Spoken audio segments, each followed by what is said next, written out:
Welcome. My name is Joan Urban, and I'm the worship associate this morning, and part of the team that's working to record and stream this service to you today, wherever you may be. We are a congregation that welcomes you as you are, inclusive of all your identities, complexities, and situations.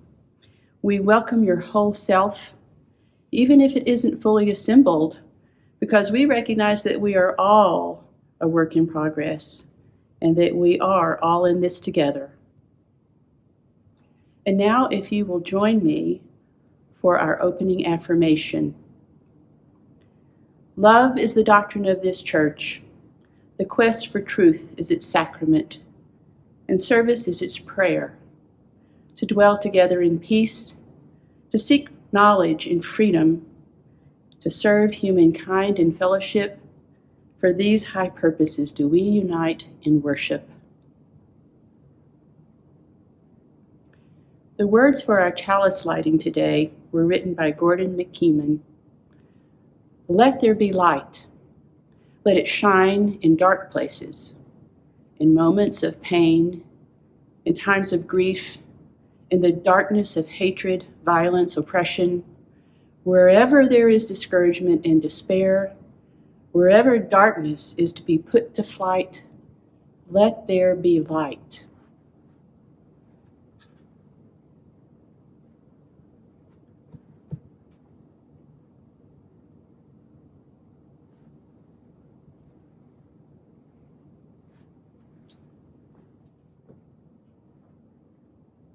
At this time in our service, we recognize the joys and concerns of the community. I want to share one concern. The events of the past week have shown us all how profoundly we need to work through our differences and find a way to restore right and just relations.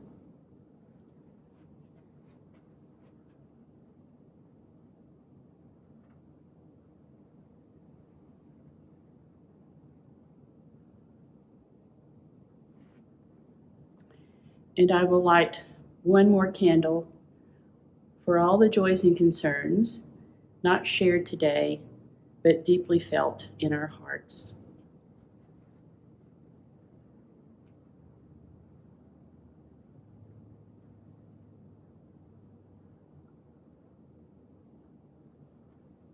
Our opening words today are "In Times of Conflict." It's an adaptive writing by Amy Russell.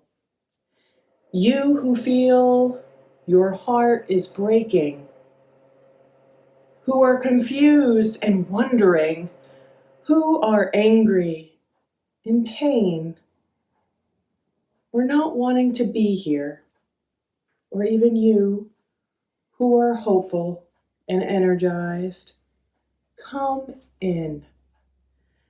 Come into this community of your heart, where you have been held in love and in comfort, where you have shared your joy and your spirit, where you have asked questions because you felt they needed to be asked, where you have found friendships and companions, where you have sometimes not agreed, and sometimes not felt comforted, and sometimes not felt heard. Bring your broken heart and your grief, your confusion and your questions, your anger and your pain, your hope and your energy, and share them. For here, in this place, we can be together. We can gather in the conflicting emotions tumbling around in our heads and our hearts. We bring them together here, and we lay them down on the altar of community. For community means that fragile, not perfect human beings can come together in the name of peace and seek to find peace. Let our worship together begin. The following statement was published by the Unitarian Universalist Associations on January 8th. The UUA joins leaders across this country in calling for the immediate removal of Donald Trump as U.S. President. We call on the Vice President and every cabinet member to invoke the 25th Amendment and that Congress pursue articles of impeachment for the protection, safety, and stability of our country. President Trump has violated his oath to defend the Constitution, engaged in illegal and seditious acts, undermined a peaceful transition of power, and put the country, its leaders, and its people in danger. As a religious institution, we live faithfully in our role as a part of the critical fabric of our country's moral conscience. And as Unitarian Universalists, we hold democracy as a central principle for our faith. We are compelled by the events of this week to call these actions what they were: attempts by insurrection to overthrow our duly elected government. There is a time for true accountability and courageous action in pursuit of a more just, equitable, multiracial, and pluralistic democracy. President Trump and other national leaders, including members of Congress, must be held accountable for inciting insurrectionist violence by spreading lies and false claims of election fraud and attempting to usurp the will of the American people. We condemn these treasonous attempts to subvert our democracy and prevent certification of the Electoral College vote. The inevitable result was the unlawful storming of the U.S. Capitol, the endangerment of congressional leaders, staff, law enforcement, and multiple deaths. We call on every member of Congress to act on their sworn constitutional allegiance and tell the American people the truth, that the presidential election represented a free and fair election. Despite Donald Trump's attempts to dress up false claims of fraud in a spurious legal cloak, the 2020 election was the largest and most transparent election in history. The outcome of Joe Biden and Kamala Harris as the next president and vice president of the United States represents the will of the American people. The events witnessed at the Capitol are the predictable outcome of the racism and white supremacy that has been emboldened and given license by President throughout his term, and without consequence. We call on our government to take this attack on our democracy seriously. White supremacist violence is the greatest threat to public safety and our democracy. From the daily news to the warnings of federal intelligence reports, we know that the greatest ongoing domestic threats are from those extremists. The president and his enablers sought to undermine the 2020 election and focus their efforts to delegitimize and throw out votes of Black, Indigenous, and Latin people across the country, especially in contested areas. These efforts were a targeted attack rooted in our country's long practice of voter suppression and denying citizenship to people of color. An attack on voting rights and citizenship rights for any citizen is an attack on the rights of every citizen. Black movement leaders have been warning us for years that the frightening impact of white supremacy in our culture, which was evident in our founding documents and throughout our country's history. It was on clear display in the stark contrast of law enforcement's minimal response to the white supremacist insurrectionists that breached the Capitol. Protests by the Movement for Black Lives, by comparison, were met with tanks, tear gas, and bullets. From Charlottesville to Kenosha, Minneapolis to Michigan, we have seen this pattern repeated. The disparity of police treatment is yet another example of the fundamental need to divest from a punitive and racist system of policing, and the need to invest instead in the health and well-being of our communities and civic life. The response to this attempted coup should not be more policing. The failure is not a lack of policing, but the pattern of complacency with these dangerous extremists. We must uphold our democratic values and lawful civil engagement, even at the most difficult of times. It is the measure of our national character. We must use this moment as an opportunity for profound reflection and awakening, not just in a momentary outcry, but as the basis for significant and lasting change. Our UU tradition is rooted in the values of human dignity, justice, compassion, and democratic principles. We will remain vigilant in our commitment to protecting our democracy and the integrity of its principles and the rights of all its people.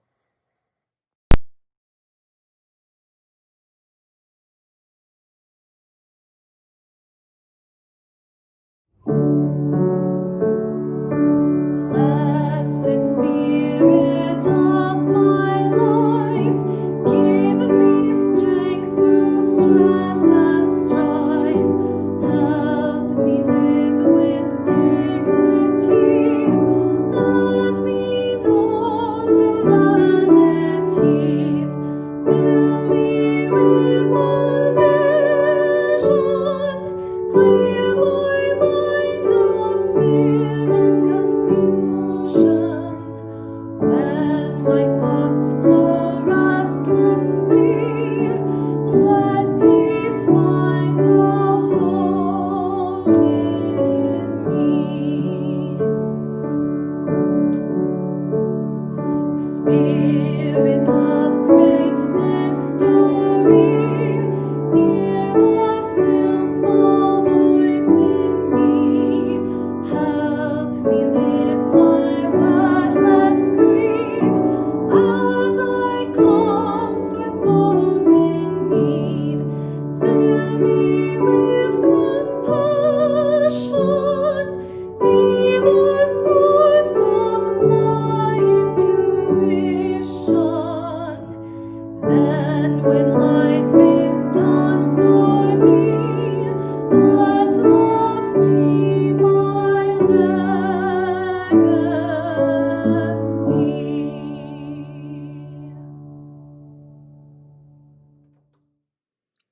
This morning's Time for All Ages is Walking with the Wind by John Lewis, adapted by Karen G. Johnston. This is a true story that comes to us from John Lewis, a great leader in this nation who died just this last month. Many people were sad to lose him and thankful for all that he has done to bring about justice in our nation. He had lived a long and full life, asking of himself and all of us to show up for justice, to do what we can and just a little bit more to make sure that there was fairness in this country. John Lewis grew up in a large family, and he would spend time with his aunts and uncles, with his siblings and cousins. There were many children in the neighborhood, and they would all play together. This was long before the pandemic, so people could play together and hang out. Mr. Lewis tells about a time when he was playing outside his Aunt Savina's house with about 14 other children when a storm, a big storm, arrived, a kind of storm that made him very afraid. I'm going to tell this story from his perspective, so it's like he is talking. So when I say I really mean Mr. John Lewis. Aunt Geneva was the only adult around, and as the sky blackened and the wind grew stronger, she herded all of us inside. Her house was not the biggest place around, and it seemed even smaller with so many children squeezed inside. Small and surprisingly quiet. All of the shouting and laughter that had been going on earlier had stopped. The wind was howling, and the house was starting to shake. We were scared. Even Aunt Geneva was scared. And then it got worse. Now the house was beginning to sway. The wood plank flooring beneath us began to bend. And then a corner of the room started to lift up. I couldn't believe what I was seeing. None of us could. The storm was actually pulling the house toward the sky with us in it. That was when Aunt Geneva told us to clasp hands.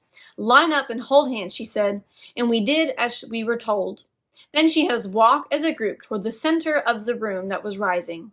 From the kitchen to the front door of the house we walked.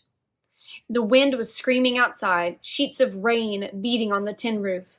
Then we walked back to the other direction as another end of the house began to lift. And so it went, back and forth, 15 children walking with the wind, holding that trembling house down with the weight of our small bodies. Can you imagine what it was like to be inside that house? Afraid that it might fall apart from the destructive forces of the wind and the rain, from the whole storm?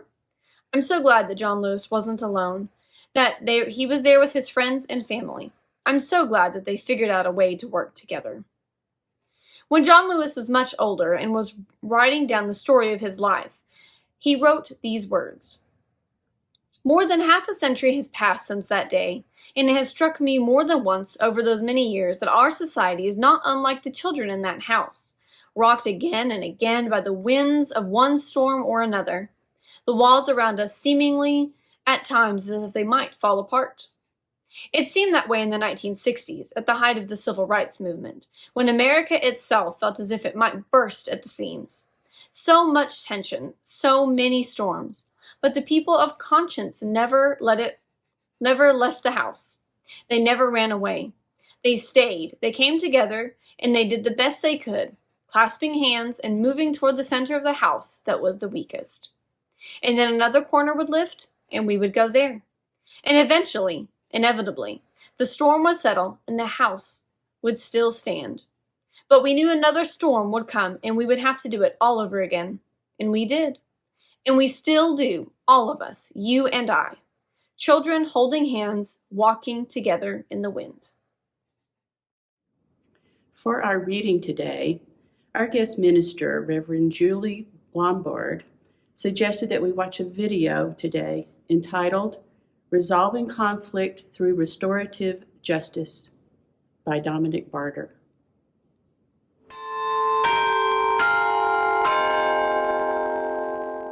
Creating a system that reflects the community is in itself a community building process. When painful or violent conflict occurs, we actually create more security for our communities when we move towards each other rather than away from each other. Martin Luther King said, if you want peace, work for justice. And we really need a justice system that is fair. Ideally, we're looking not to replace one justice system with another, but to begin questioning and dialoguing around justice, using as a basis what we already have. At the Gandhi Institute, we don't just want to give a historical look back to what people like King or Gandhi did. We're wanting to move those ideas and principles forward in the world.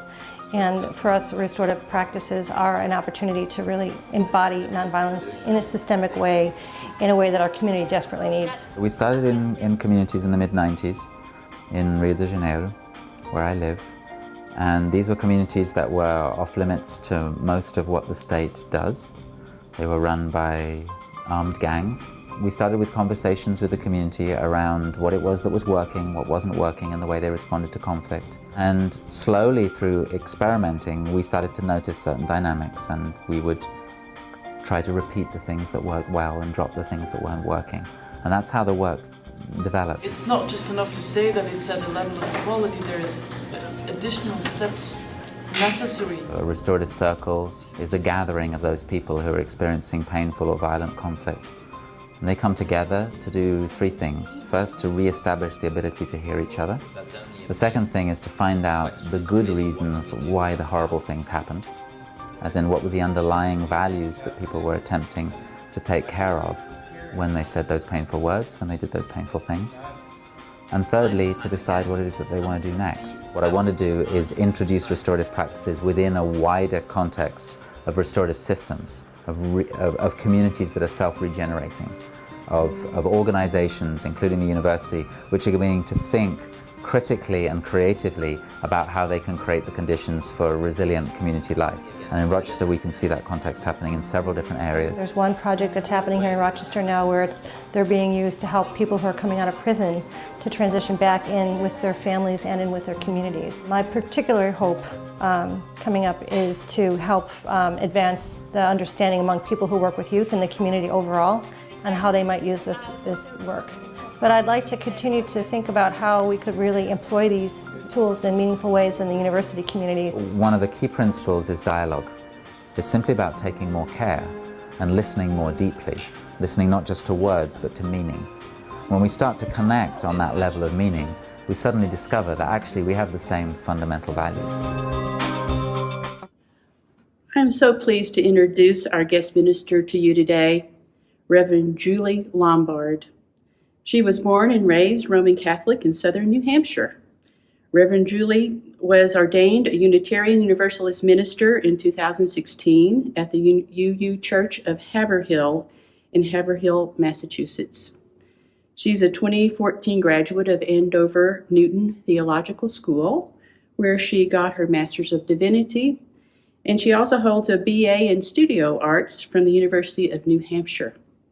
She has served congregations in Massachusetts and New Hampshire, and now she serves in Midland, Texas. She believes that the purpose of the church is to grow and repair the world and bring hope to all souls. Thank you, Reverend Julie, for bringing your words of wisdom to us today. The title of her message today is Healed by Conflict.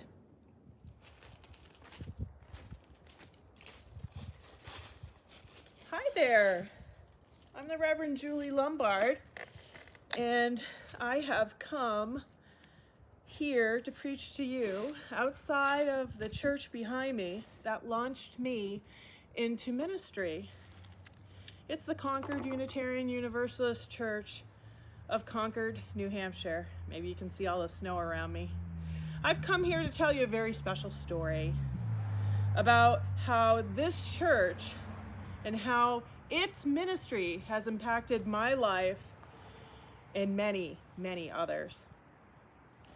I first started coming for the same reasons that many come. I was seeking community and a place to raise my kids, to teach them about a value-based faith. It wasn't the tradition that I was raised with, but it was the one that my spouse and I chose for our children. So I arrived with a 3-month-old on my hip, and I kept returning. Before long, my baby buddies group was meeting here weekly, and the director of religious education was getting me involved in many programs. At church, I was offered a spiritual home, and I soon became a member.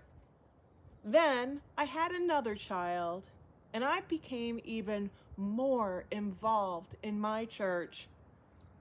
I was one of those young mothers trying to go to worship without my infant's cries disrupting the service. I had experienced the hushers and the shushers who had tried to silence me and my baby. But I kept coming, even though I knew our presence wasn't what everyone wanted. Eventually, my children were embedded in the religious education program, and so was I. I didn't get to go to worship as much as I had liked, but my life had meaning, and I was happily involved in my church. It was in that period that a transformative experience happened to me during coffee hour, of all places. A man walked up to me, someone I had noticed, but wasn't aware he had noticed me. He asked me if I would like to attend a workshop at church. And I was so sure that he wasn't talking to me, that I looked behind me to see who he was talking to. There was only me. He was an older man, old enough to be my father, someone I had never spoken to before. And I thanked him for the offer, and I told him I would be in touch. That man's name was John Warner, and he changed my life. The workshop I was invited to was put on by an organization called Pace Bene, and the workshop was entitled Engage. And that's what we did. We engaged with one another, heard stories, and told our own stories. We were there to become better listeners because John believed that the church he loved, the Concord church behind me, had concerns, conflict that needed to be tended to. John had faith. John had faith that if we could learn how to be better listeners, we might just get beyond our conflict. The church had a history of brief ministries, and the revolving door of membership was constantly spinning and spitting people out. What was going on? Why was this happening? What was the conflict that folks were not tending to here? John was curious, and he invited a bunch to join him on the journey to find out. After my beloved minister and his wife, the DRE, left the church, my heart was broken. It was clear that this church was entangled in conflict, and we had no clear way out. John was also saddened, but very determined. He was determined to change the culture here. He brought more workshops and trained more people. He brought to church a conflict restoration process known as Restorative Circles. John believed that our conflict was not a fight between two people. Rather, this was a conflict that involved the entire community. He imagined that Restorative Circles might offer the church a platform where everyone's voice mattered and we could work through our conflict in a constructive and beneficial way. John has a wild imagination, but his plan worked. I was lucky enough to be a part of that journey.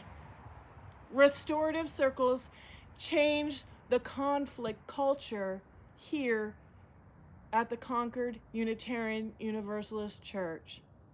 It made this church a healthier place. They no longer avoid conflict. Instead, they found fruitful ways to engage in it. One of the benefits from that endeavor was Reverend Michael, who serves here. He's been serving this church for a decade now, which is longer than most ministries here before him.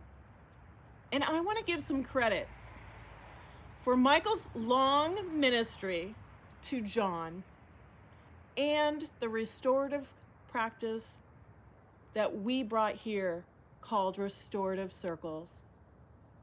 Now I'm going to switch gears a little bit and change directions and introduce to you a very special friend of mine. You could even say she's family, an adopted sister of sorts. This is Sarah Elizabeth Anderson. She is a member of this church, the Concord Unitarian Universalist Church, and a lifelong Unitarian Universalist. She was also on that journey with John and me, and today she is a Restorative Circles trainer, and she has spread this wisdom far and wide to GA and beyond. I will let her tell you about that part of the story. Welcome, Sarah Elizabeth.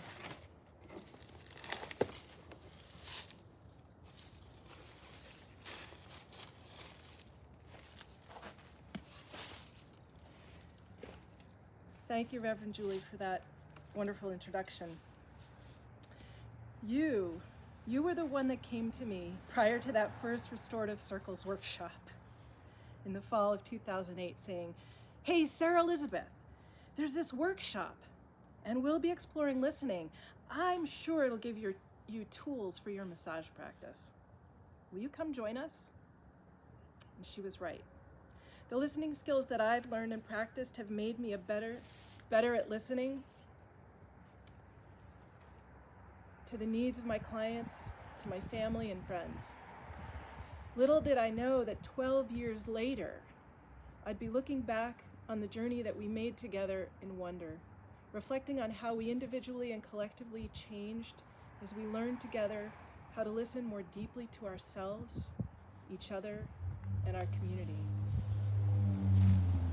Over the years, our Restorative Circles facilitator team nurtured our listening skills, our connections, and offered support as we co-facilitated circles for more than 18 conflicts within our congregation and the community at large. Our Restorative Circles team began leading our own workshops, sharing with our members and the greater Concord community what we have learned about how to create space for conflict and conversations among us. In 2015, I led workshops at the UU Church in Nashua, New Hampshire, and our minister invited me to offer a training at the Ministers Association Fall Retreat. From that experience, Reverend Patience Stoddard invited me to the UU congregation of the Upper Valley Fellowship in Vermont, where members of the UU congregation of Burlington and the St. Johnsbury UU Church joined us. These communities are now finding benefits of listening deeply with one another as well. Recently, a member of the Upper Valley congregation said to me, "Reflective listening and restorative practices are some of the most important work we're doing in our community right now." Soon, the chairwoman of the Restorative Justice Task Team for the United Church of Christ Southern Conference here in Massachusetts had invited me twice to speak at their Super Saturday events. She then brought me to her community in Falmouth, Massachusetts, where I worked with members of the UU Fellowship of Falmouth, Mass., the Congregational Church there, and also members of the Friends Meeting. She and 5 others from the Falmouth area are now leading monthly circle conversations in one of their low-income housing communities. Last March, at the beginning of the pandemic, we began a workshop here at Concord UU, which was to go 6 weeks. We turned it into a Zoom like everything and found the breakout rooms were perfect for practicing. And so the training has continued online. In April, I began a training via Zoom for an international organization some of you may be aware of called Extinction Rebellion. The Global Regenerative Working Group had members there from Germany, from India, the United Kingdom, Australia, and the United States. The Germany team dove in following the workshop and co-facilitated 2 circles amongst their community members. One of those circles included an individual who is involved with their media outreach.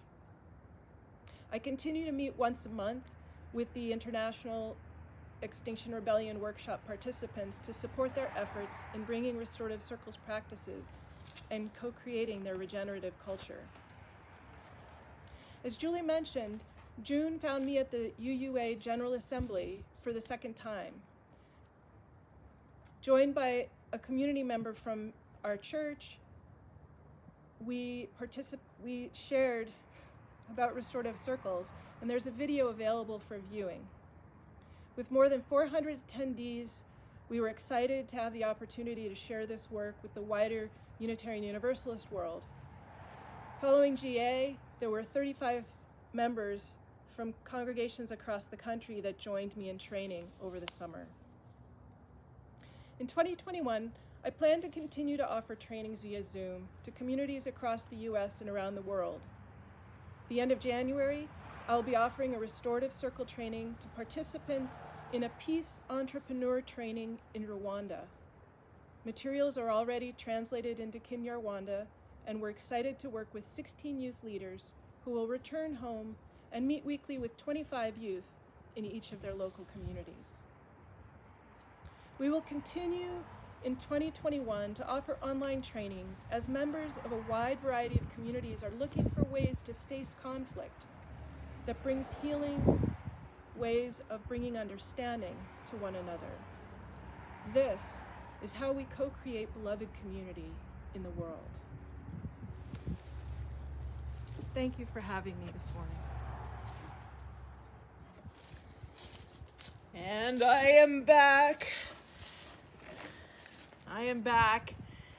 And you can see I'm sitting again in front of what our neighbors here in Concord call the Circle Church. Because trauma and conflict are everywhere, my friends. It's in our homes. It's in our churches. And throughout the world.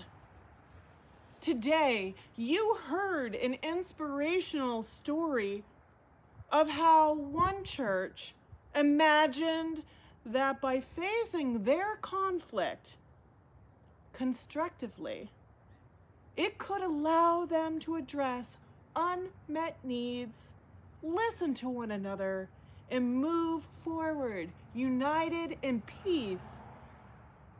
They share this ministry with their city and the wider world, and they are very passionate about it. Now, I believe this is a ministry we as Unitarian Universalists are called to do. Let us be the peacemakers. Our world needs us.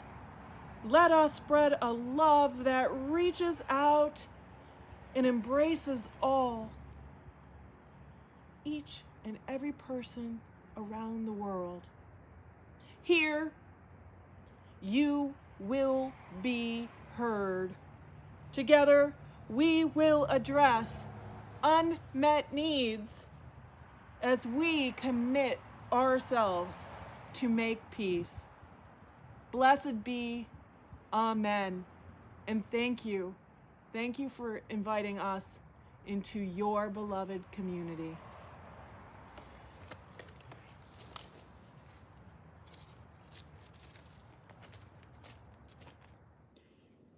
At this time in our service, the congregation makes its financial offering. If you have made a pledge for 2021 or would like to make a contribution, you can simply mail it into our office or you can make it online. There is a donate button on our YouTube landing page and on our website, uuamarillo.org. On the home page, in the upper right corner, you will find a blue donate button that will take you to a place where you can donate securely through PayPal. If you have made a financial pledge for 2021, thank you so much. If you've been thinking about making a pledge, it's not too late. You can simply mail in your pledge card or contact the office to make arrangements to pledge. And now for announcements. Although we are not meeting in person, many of our groups are still meeting by Zoom. Please check the announcement slides at the beginning and the end of this service, and look in your weekly newsletter for details and links. And please remember that today is our special congregational meeting to vote on our annual budget. The meeting begins at 12:15, so please check your newsletter to get more information and to get the link to the meeting. We keep mentioning the newsletter, but if you don't yet receive it, that's not much help to you. So to be added to our mailing list, simply go to our website, uuamarillo.org. Go to the news section and click on the subscribe button to sign up. And now comes the time that we extinguish the chalice. We extinguish this flame, but not the light of truth, the warmth of community, or the fire of commitment. These we carry in our hearts each and every day.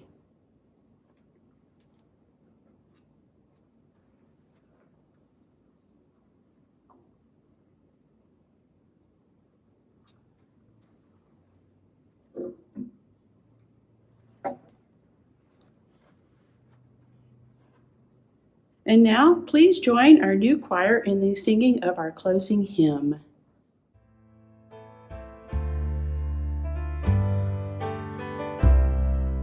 Spirit of life, come unto me. Sing in my heart all the stirrings of compassion. Blow in the wind, rise in the sea.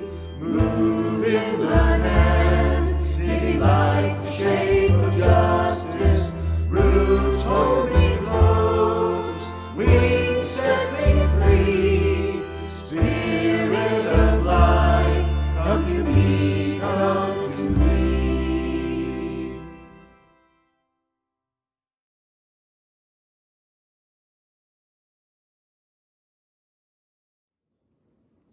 Please join me in our closing words. May the fellowship of this hour touch and move our lives until we come again together. Our benediction today is the darkest of days of our lives. It's an adapted reading by Andrew Pakula. The darkest days of our lives comes unbidden and unexpected, bringing the winter of despair and the death of dreams and hope. Only love has the power to mend what has been broken. A love that brings healing to our wounds, that offers hope when we have none, that creates unity where there is conflict, and instills new life into lifeless brown husks. May this great love be in you, upon you, and among you now and through all your days.